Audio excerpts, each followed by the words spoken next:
Hi friends, Sunday special இன்றைக்கி ஒரு sea food ரெசிபியோட தான் வந்திருக்கேன். அதுவும் உடுப்பி ஸ்பெஷல் புளிமஞ்சு தான் செய்ய போகிறேன். மீன் குழம்பு பிடிக்கிறவங்க ஒரு வகை இருக்காங்கன்னா, மீன் குழம்பு பிடிக்காதவங்க ஒரு வகையும் இருக்காங்க. இதில் நீங்கள் எந்த ரகம் அப்படிங்கிறத கமெண்ட்ஸில் ஷேர் பண்ணுங்கள்.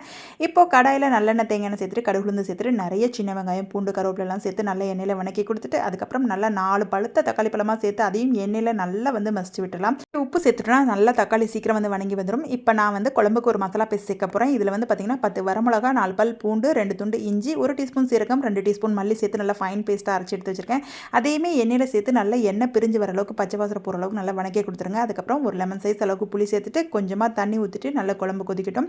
அதுக்கப்புறம் நான் இன்றைக்கி மத்தி மீன் தான் சேர்த்துக்க போகிறேன். உங்ககிட்ட எந்த மீன் இருக்கோ அந்த மீனை சேர்த்துக்கோங்க. மத்தி மீனை சேர்த்து நல்லா எண்ணெய் பிரிஞ்சு வர அளவுக்கு கொதிக்க விட்டுட்டு கைப்பிடி அளவு மல்லியில் தூவி இறக்குனா சூப்பரான புளிமஞ்சு ரெடி.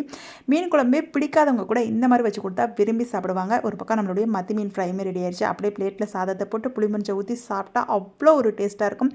நீங்களுமே ட்ரை பண்ணி பார்த்துட்டு எப்படி இருக்குது அப்படிங்கிறத கமெண்ட்ஸில் ஷேர் பண்ணுங்கள். நாளைக்கு பார்க்கலாம். Bye guys.